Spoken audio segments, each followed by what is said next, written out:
안녕하십니까? 오늘도 이 시간 함께 해주셔서 고맙습니다.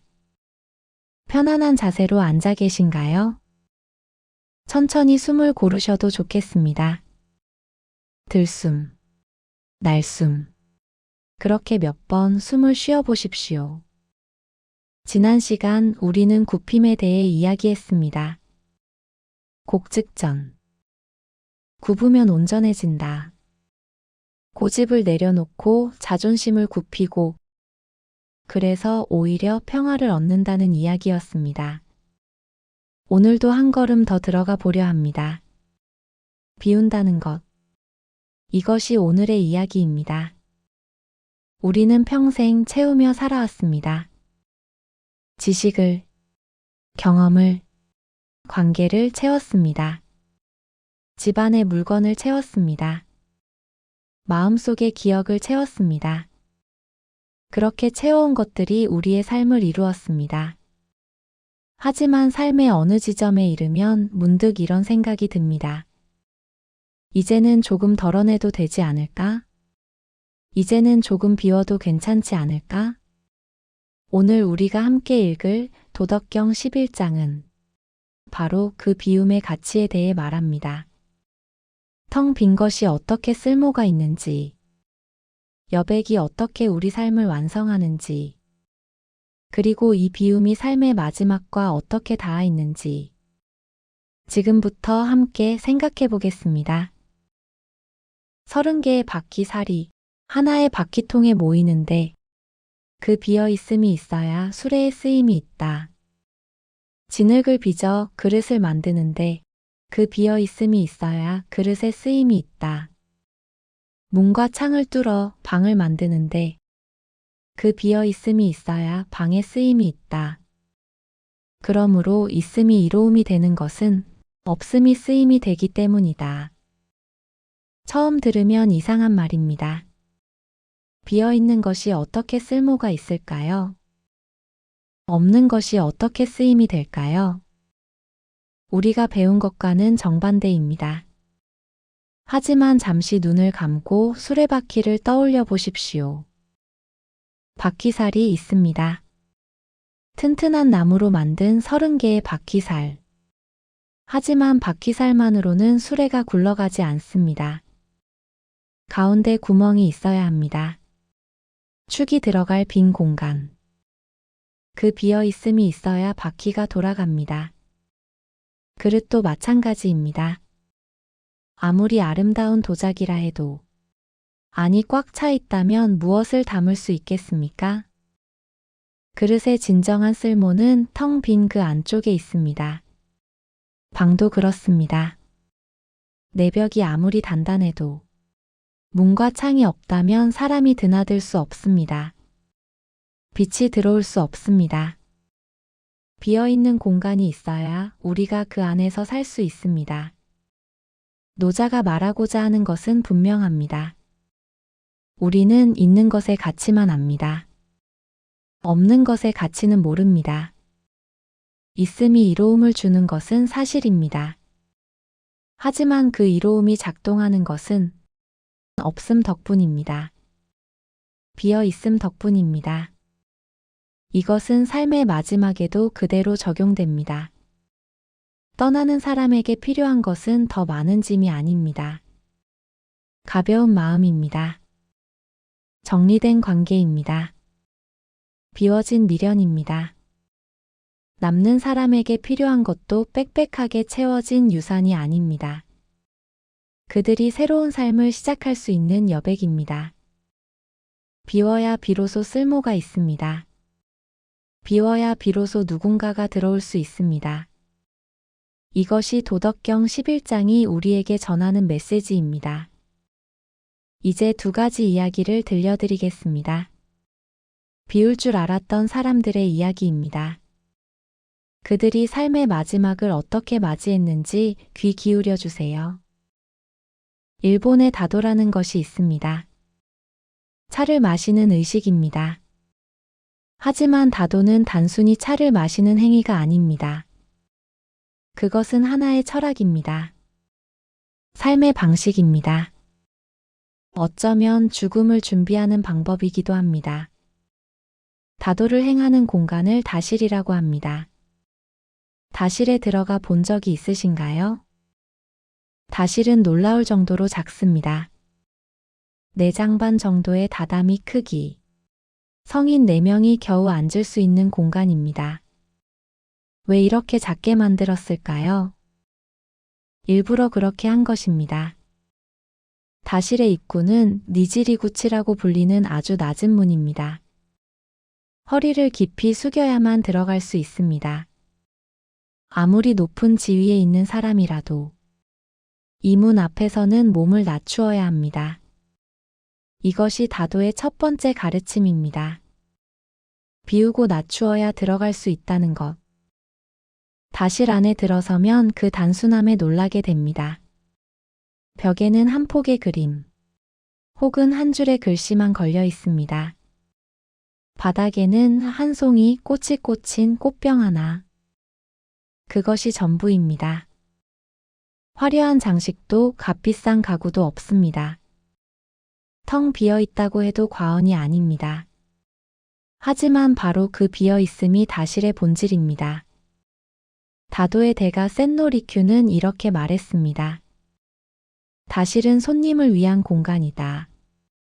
주인의 것으로 가득 채운다면 손님이 머물 자리가 어디 있겠는가? 비워둔 공간에 손님이 들어옵니다. 비워둔 마음에 손님의 마음이 머뭅니다. 비워둔 시간에 진정한 만남이 이루어집니다. 다도에서는 이것을 일기 1회라고 합니다. 일생에 단 한 번뿐인 만남. 지금 이 순간, 이 자리에서 이 사람과의 만남은 다시 오지 않습니다.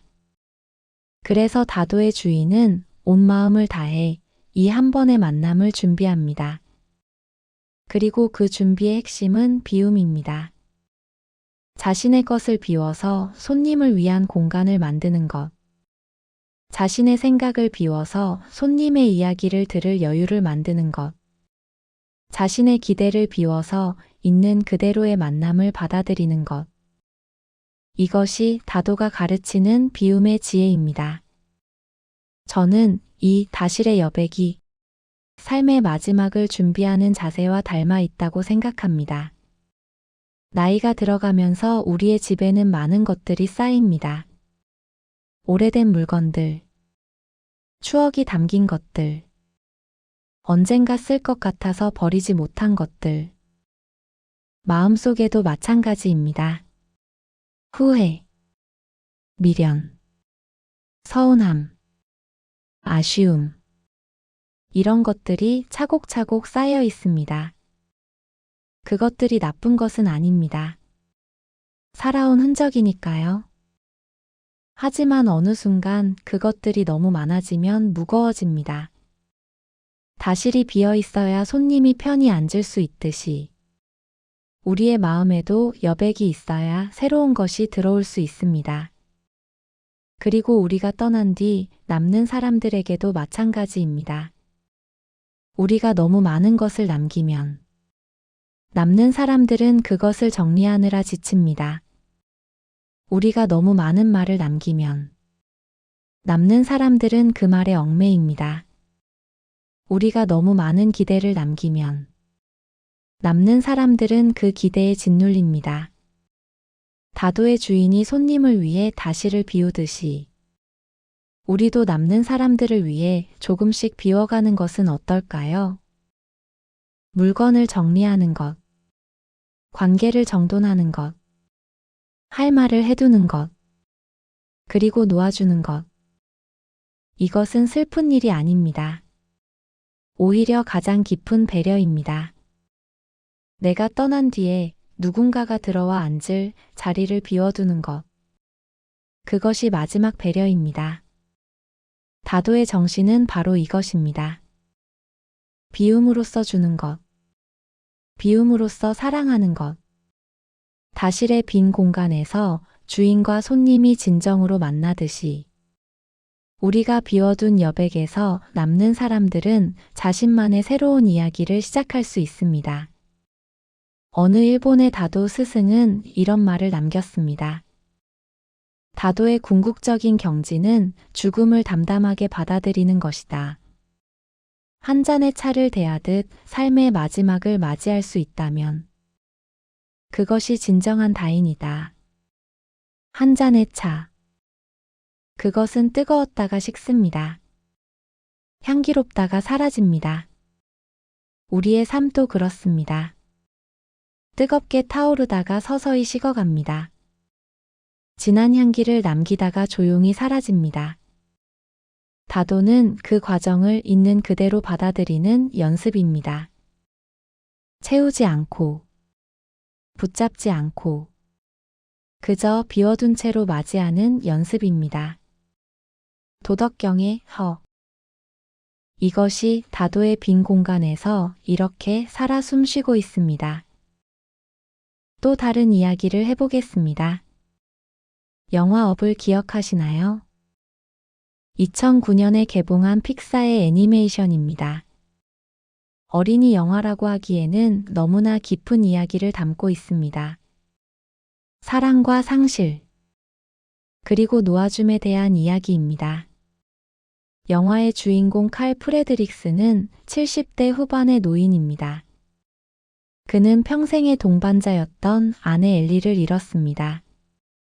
홀로 낡은 집에 살고 있습니다. 영화의 도입 후 약 10분 정도의 장면은 대사가 거의 없습니다. 음악과 영상만으로 칼과 엘리의 평생을 보여줍니다.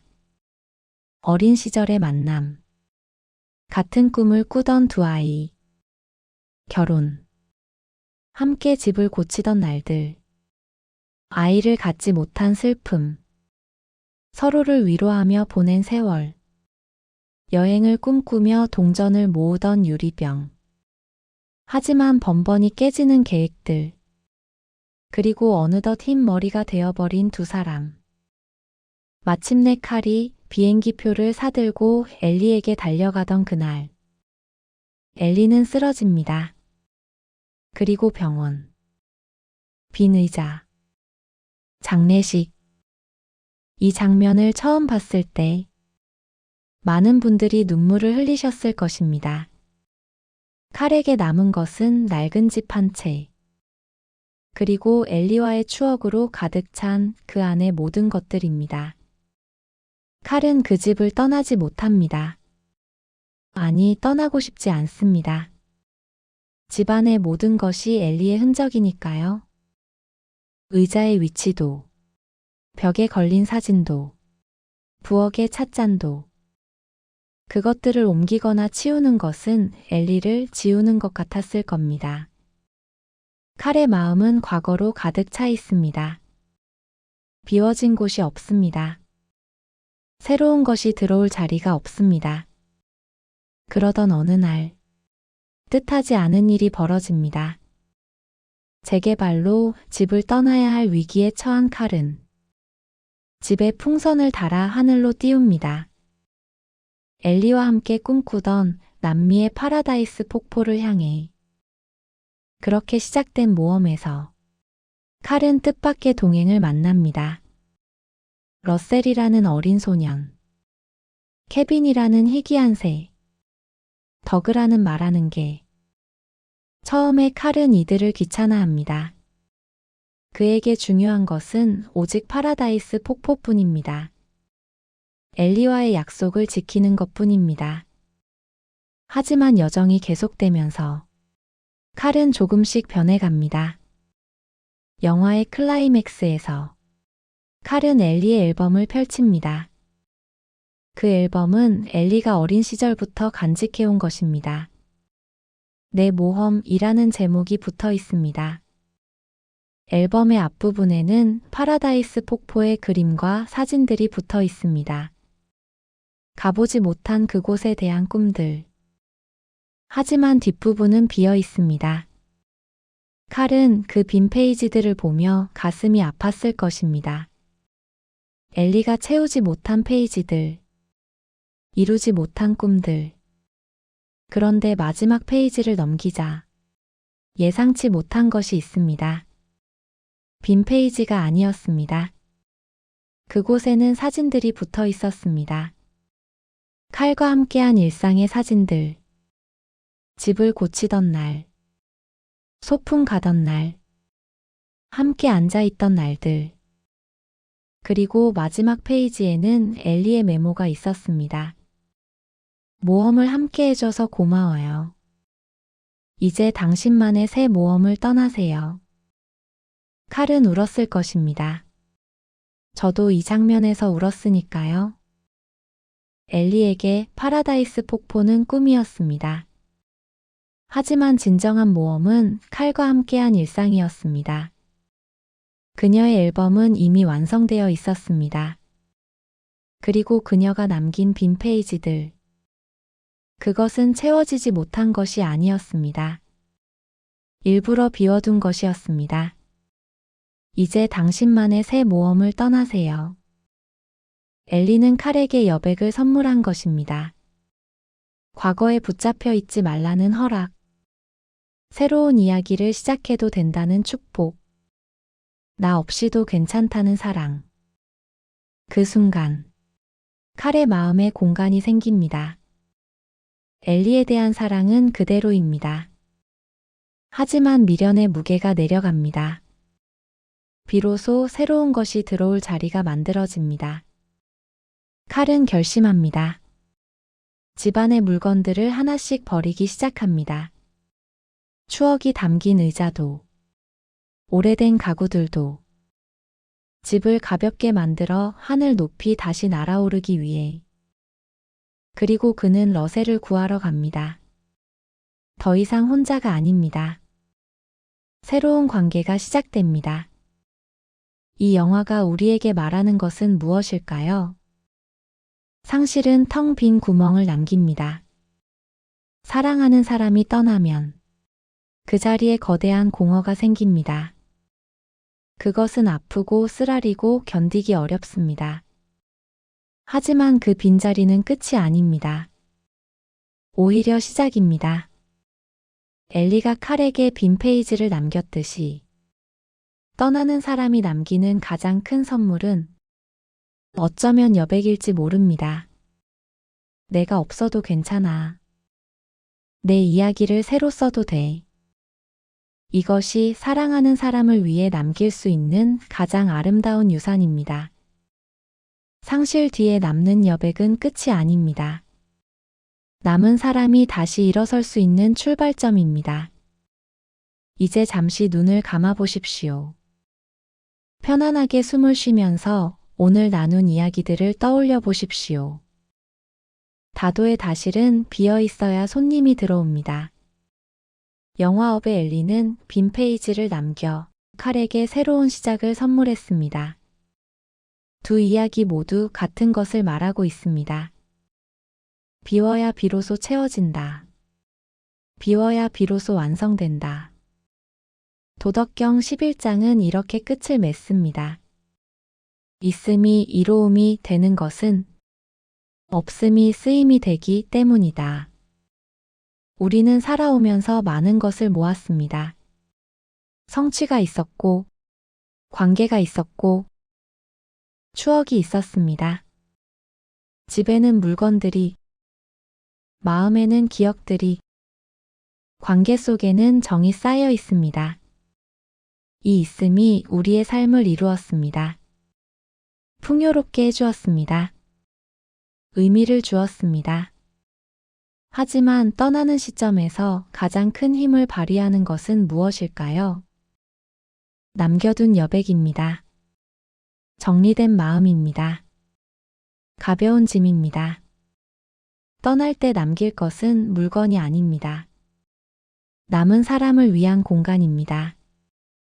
그 공간이 바로 허의 힘입니다. 텅 비어 있으면서도 가장 충만한 것. 물건을 정리하는 것은 단순히 짐을 줄이는 것이 아닙니다. 남는 사람들이 정리에 지치지 않도록 배려하는 것입니다. 관계를 정돈하는 것은 단순히 연락을 끊는 것이 아닙니다.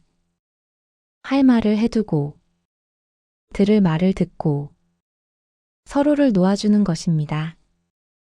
마음을 비우는 것은 단순히 있는 것이 아닙니다. 미련과 후회와 원망을 내려놓고 평화로운 마음으로 마지막을 맞이하는 것입니다. 이것은 슬픈 일이 아닙니다. 두려운 일도 아닙니다. 오히려 가장 깊은 사랑의 표현입니다. 가장 성숙한 지혜의 실천입니다. 텅 빈 것은 텅 빈 것이 아닙니다.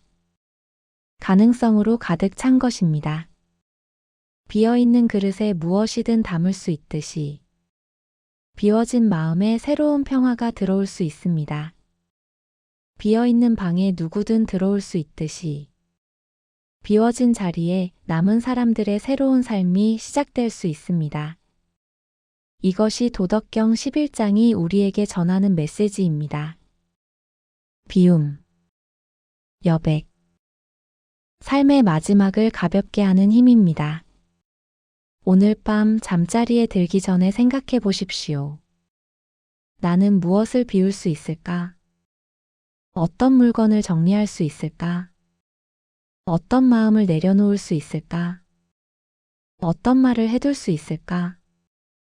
거창하게 시작할 필요는 없습니다.